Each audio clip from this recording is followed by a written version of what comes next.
Becky Despain. I am a manager in the ACES office, and I work with a variety of students. I work with exploratory students, I work with bridge students, I work with students who are transitioning, trying to get into particular programs or colleges, and just a variety of students.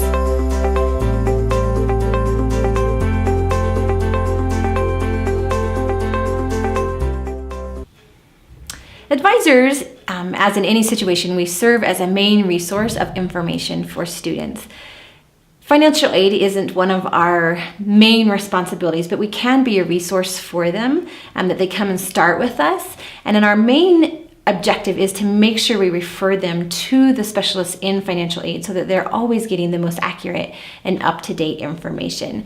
We can be there to help them fill out the SAP forms, any questions that they might have, but always emphasizing that they need to go and talk with someone in the financial aid office.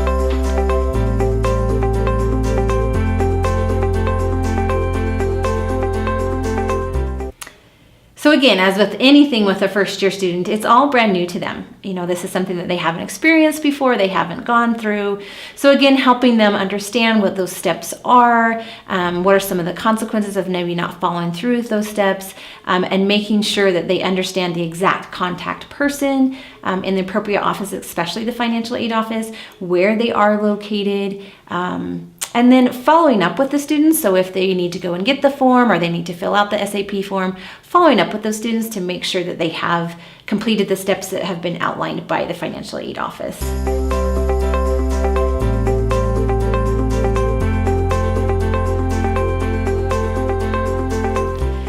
Well, this is a conversation that a lot of things are going to come up. We're going to talk about what were some of the factors that maybe contributed to them receiving all Fs.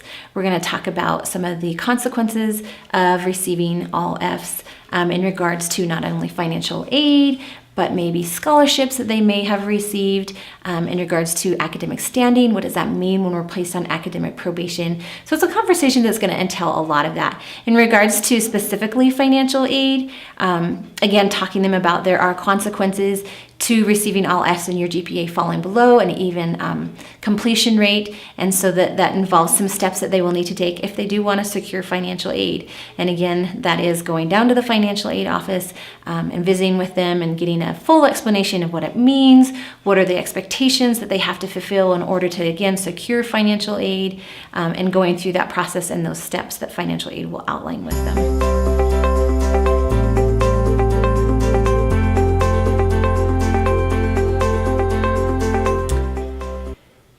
So I think the first thing we're going to talk about is what are your goals? What are you working for in pursuing your education? What it is that you want to do when you're done. I'm really identifying what the student is trying to accomplish.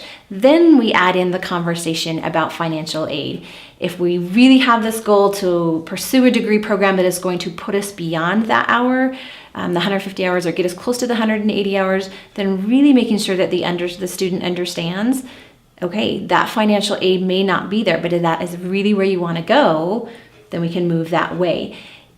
If the student is more concerned about staying within that hours and receiving the financial aid, then we start and get a little creative about finding degree programs that are going to make it work for them so they are still within that limit of still receiving their financial aid. And these are where we can use resources like degree evaluations and degree plans, and to see if we can tweak the credit hours that the student has earned to help them earn a degree and still stay within that limit of hours.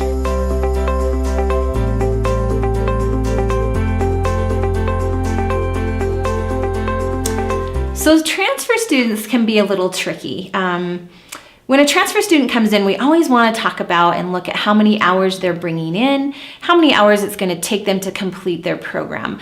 A lot of times that conversation might be centered around upper division hours that they're going to need to complete, added on to the hours that they're bringing in.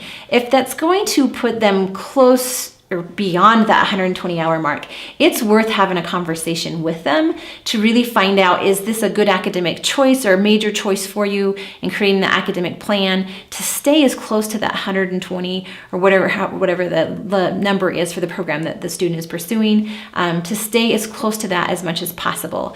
The students will max out on the number of hours at 180 on receiving financial aid. So it's important to really project what that academic plan is going to look like for those transfer students as we build the hours that they're bringing in, to make sure that we're building a plan that's going to work and still stay within that hours that allow for financial aid to still be received.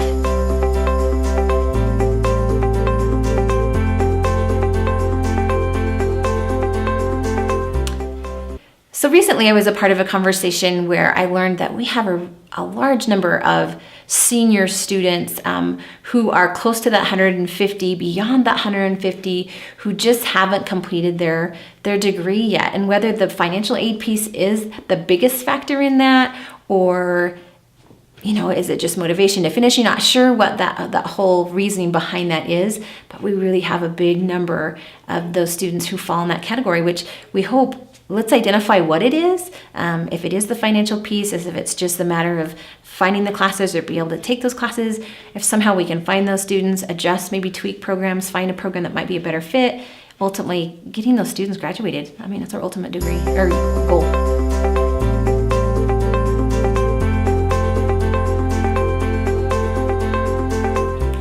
So I think I would really emphasize to the new advisor is that to understand and accept that you are not the specialist in the financial aid piece, that you are just a resource. And so again, making sure that you refer that student to financial aid. Now, our role is that we can help the student create a reasonable academic plan that is going to help them get back to where they need to be eligibility-wise for financial aid. Again, it's important to use the resources that we have available to us, whether that is degree evaluation, degree plans, departmental check sheets, making sure that we're using those resources so that we are creating a plan that is applicable to the degree program and that the students are indeed making progress towards degree requirements and perhaps working towards improving their GPA. But again, just really remembering that we are the resource for them, we can help them, but we're not the experts. Refer to the experts.